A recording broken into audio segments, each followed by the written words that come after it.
Hello दोस्तों, स्वागत है आपका बिहार न्यूज में। दोस्तों मैं हूं फिरदौस गनी और आप देख रहे हैं केडीबी लाइव। दोस्तों आज की बिहार की टॉप न्यूज लेकर आए हैं आपके लिए।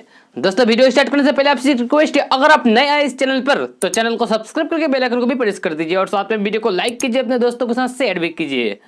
तो चलिए दोस्तों स्टार्ट करते हैं आज का न्यूज।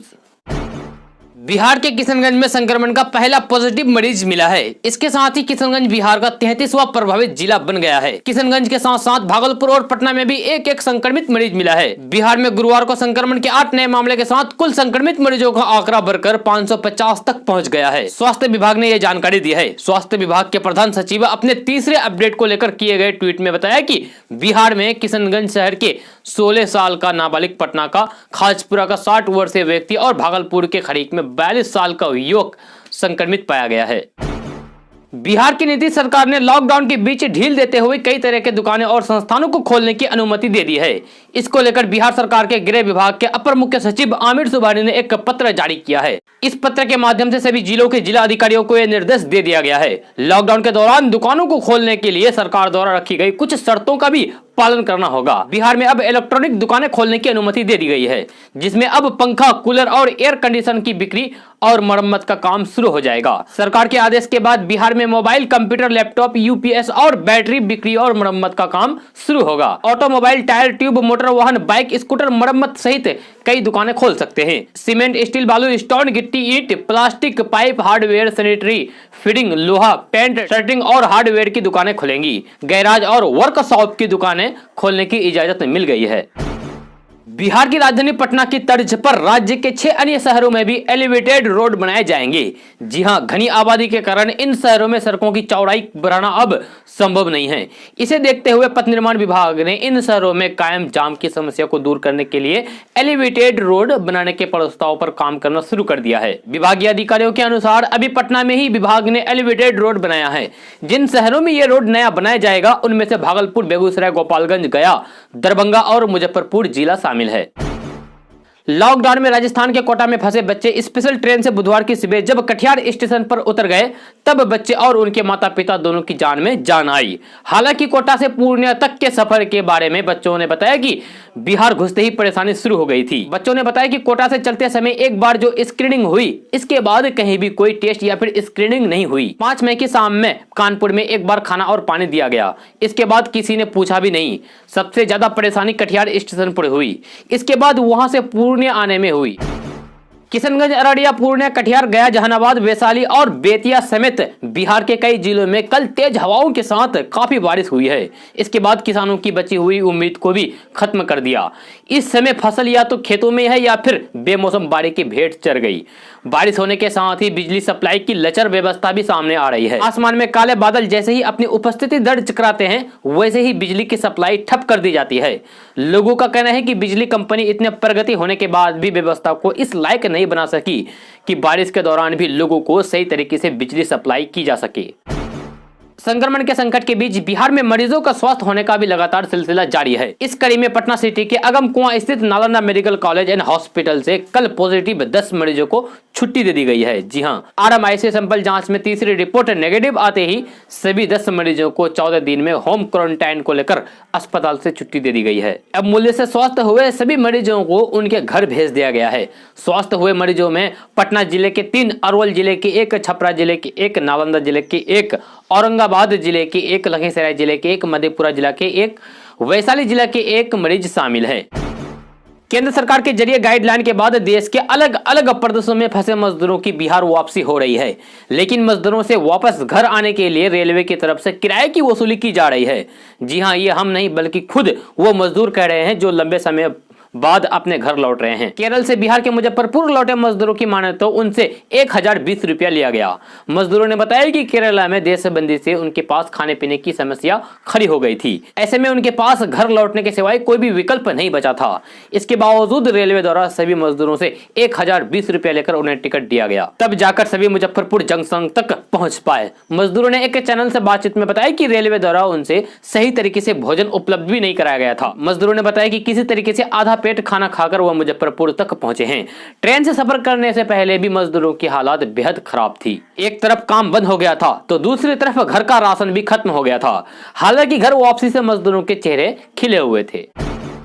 लॉकडाउन के दौरान 28 वर्षीय युवक ने दिल्ली यूपी सीमा पर स्थित गाजीपुर से बिहार की दूरी 2 सप्ताह में तय कर ली है। जी हां, पोलियोग्रस्त युवक जिसका बायां हाथ काम नहीं करता है, उसने अपने दाएं हाथ से ट्राईसाइकिल चलाकर यह सफर पूरा किया है। वह हर रोज करीब 50 से 60 किलोमीटर की दूरी अकेले दम पर तय करके बिहार के गोपालगंज जिला पहुंच गया। यूपी बिहार बॉर्डर को क्रॉस करते ही जब जुबेर नाम का यह युवक गोपालगंज चेक पोस्ट पर पहुंचा तो वो पस्त हो चुका था, लेकिन घर पहुंचने का सुकून उसके चेहरे पर साफ देखा जा सकता था। खबर के अनुसार दिल्ली यूपी सीमा पर गाजीपुर से बिहार के गोपालगंज की दूरी तय करने में 28 साल के युवक को करीब 2 सप्ताह का समय लग गया। लॉकडाउन के दौरान गरीब और बेसहारा लोगों के लिए किशनगंज एसपी कुमार आशीष के निर्देश पर पुलिस के द्वारा कम्युनिटी किचन चलाया जा रहा है। 1 माह के दौरान कम्युनिटी किचन के माध्यम से पुलिस अब तक हजारों जरूरतमंदों को भोजन उपलब्ध कराया है। किशनगंज के खगरा स्टेडियम में प्रतिदिन लगभग 2 क्विंटल चावल खपत की जा रही है। तैयार चावल, दाल और सब्जी को पुलिस वाहन में लाद कर जरूरतमंद लोगों के बीच वितरित किया जा रहा है, यानी कि बांटा जा रहा है। राशन के लिए रुपया का इंतजाम भी पुलिसकर्मी आपस में चंदा इकट्ठा करके कर रहे हैं। वहीं एसपी कुमार आशीष की अपील पर पुलिसकर्मी मानव सेवा के लिए खुलकर दान दे रहे हैं। एसपी ने बताया कि लॉकडाउन के कारण बेसहारा लोगों के साथ साथ रिक्शा, ठेला चालकों और दिहाड़ी मजदूरों को सर्वाधिक परेशानियों का सामना करना पड़ रहा है। रोजमर्रा की आमदनी प्रभावित होने के कारण लोगों के सामने भोजन की समस्या उत्पन्न हो गई थी। ऐसे लोगों को मदद पहुंचाने की एक छोटी कोशिश पुलिस के द्वारा की गई है। ट्रांसपोर्ट मिनिस्टर नितिन गडकरी ने कहा है कि सार्वजनिक और निजी क्षेत्र की परिवहन सेवा जल्द ही शुरू की जा सकती है। जी हां, गडकरी ने यह भी कहा है कि आवागमन की सुविधा को बहाल करने के लिए नई गाइडलाइंस बनाई जा रही है। उन्होंने आशा जताई है कि देश भर में यौन आधारित कारोबारी गतिविधियों की छूट दिए जाने के बाद जल्द ही आवागमन के साधन भी किए जाएंगे। नितिन गडकरी ने कहा है कि सरकार सोशल डिस्टेंसिंग का पालन करते हुए सार्वजनिक परिवहनों के संचालन के लिए दिशा निर्देश तैयार कर रही है। उन्होंने कहा है कि पब्लिक ट्रांसपोर्ट जल्द शुरू हो सकता है, इसके लिए गाइडलाइंस आ रहा है। प्रधानमंत्री नरेंद्र मोदी ने लॉकडाउन के तीसरे चरण में पहली बार आज संबोधित किया। बुद्ध पूर्णिमा के अवसर पर आयोजित एक वर्चुअल कार्यक्रम में पीएम मोदी ने कहा कि भगवान बुद्ध ने दुनिया को सेवा करने का संदेश दिया है। इस दौरान पीएम मोदी ने कहा कि इस बार परिस्थितियां अलग है, दुनिया मुश्किल समय से गुजर रही है। उन्होंने कहा कि आपके बीच आना मेरे लिए सौभाग्य होता है, लेकिन मौजूदा स्थिति इसकी अनुमति नहीं देती है। पीएम मोदी ने कहा कि भारत आज बुद्ध के कदमों पर चलकर संक्रमण के संकट में हर किसी की सहायता कर रहे हैं। इस दौरान लाभ हानि को नहीं देखा जा रहा है। संकट के वक्त हर किसी की सहायता करना ही सबका धर्म है। लॉकडाउन में देश भर में अलग अलग राज्य में लोग फंसे हुए हैं और वे अपने अपने घर जाना चाहते हैं, लेकिन गाड़ियों और ट्रेनें बंद होने के कारण वे वापस नहीं जा सकते हैं। बिहार के भी बहुत से लोग अलग अलग राज्यों में फंसे हुए हैं, लेकिन इसके लिए बिहार सरकार ने एक बड़ी खुशखबरी लाया है, जिसमें वे बिना पैसे के भी अपने घर वापस आ सकते हैं। आपको बता दें कि बिहार सरकार ने कहा है कि जो भी व्यक्ति अन्य राज्य में फंसे हैं और अपने राज्य बिहार वापस आना चाहते हैं तो वे बस बुक करके भी आ सकते हैं। बसों का किराया सरकार देगी। बसों से आने वाले व्यक्तियों को भी सोशल डिस्टेंसिंग का पालन करना होगा और बसों को सैनिटाइज करके ही आना पड़ेगा। नीतीश सरकार ने यह भी स्पष्ट किया है कि छोटे वाहन किराए पर लेकर लौटने वालों को भी किराया का भुगतान नहीं किया जाएगा, ये सब सरकार देगी। देश के विभिन्न राज्यों में फंसे बिहार के मजदूरों छात्रों का अपने प्रदेश लौटना जारी है। जानकारी के अनुसार बिहार में 7 राज्यों से करीब 47 ट्रेनों में से 54,000 मजदूर अब तक अपने घर आ चुके हैं। सिर्फ कल 23 स्पेशल ट्रेन से बिहार पहुंची है। इन ट्रेनों से लगभग 25,000 मजदूर और छात्र बिहार के अलग अलग जिलों में पहुंचे हैं। आपको बता दूं कि इन मजदूरों से किराया भी लिया जा रहा है। बिहार के मुख्यमंत्री नीतीश कुमार ने सोमवार को कहा था कि अन्य राज्यों से श्रमिक स्पेशल ट्रेन से लौटने वाले मजदूरों को किराए की राशि प्रदेश सरकार देगी, यानी कि बिहार सरकार देगी। इसके लिए उन्हें प्रशासन की ओर से बनाए गए क्वारंटाइन सेंटर पर 21 दिन तक अलग अलग रहना होगा। सीएम नीतीश कुमार ने कहा था कि सरकार यह सुनिश्चित करेगा कि क्वारंटाइन की अवधि पूरी होने के बाद प्रत्येक श्रमिक यानी कि प्रत्येक मजदूरों को कम से कम 1,000 रुपए मिलेंगे। हालांकि क्वारंटाइन अवधि खत्म होने के बाद टिकट दिखाना होगा। संक्रमण के डर से लोग एटीएम जाने से भी बच रहे हैं। अगर आप भी नहीं जाना चाहते हैं तो हम आपको एक ऐसे खास तरीके के बारे में बताने जा रहे हैं जो बिना एटीएम जाए कैश निकाल सकते हैं। पॉइंट ऑफ सेल्स यानी कि पॉस मशीनें रखने वाले दुकानों से भी आपका ये काम हो सकता है। पॉस टर्मिनल से पैसा निकालने को लेकर भारतीय रिजर्व बैंक यानी कि आरबीआई ने अक्सर पूछे जाने वाले सवालों यानी कि FAQ की लिस्ट फिर से जारी की है। इस सुविधा के तहत लोग अपने डेबिट कार्ड के जरिए भी कैश यानी कि रुपया निकाल सकते हैं। संक्रमण से जारी जंग के बीच गोपालगंज जिले के लिए एक अच्छी खबर आई है। खबर के मुताबिक गोपालगंज शहर के एक क्वारंटाइन सेंटर से कल संक्रमण से पॉजिटिव पाए गए 14 मरीजों को छुट्टी दे दी गई है। सैंपल जांच में तीसरी रिपोर्ट नेगेटिव आते ही सभी 14 मरीजों को 14 दिनों के होम क्वारंटाइन में भेज दिया गया है। वहीं एक पॉजिटिव मरीज की रिपोर्ट अभी भी पेंडिंग में है। स्वस्थ हुए मरीज संक्रमण से जिंदगी की जंग जीत लेने से खासे उत्साहित दिखे। लालू प्रसाद यादव के बड़े लाल ने एक बार फिर से धमाल मचा दिया है। इस बार राजनीतिक और पूजा पाठ से अलग लालू प्रसाद के बड़े बेटे तेज प्रताप यादव रेस्टोरेंट खोलने की तैयारी में लग गए हैं। उन्होंने अपने रेस्टोरेंट का नामांकन भी कर दिया है।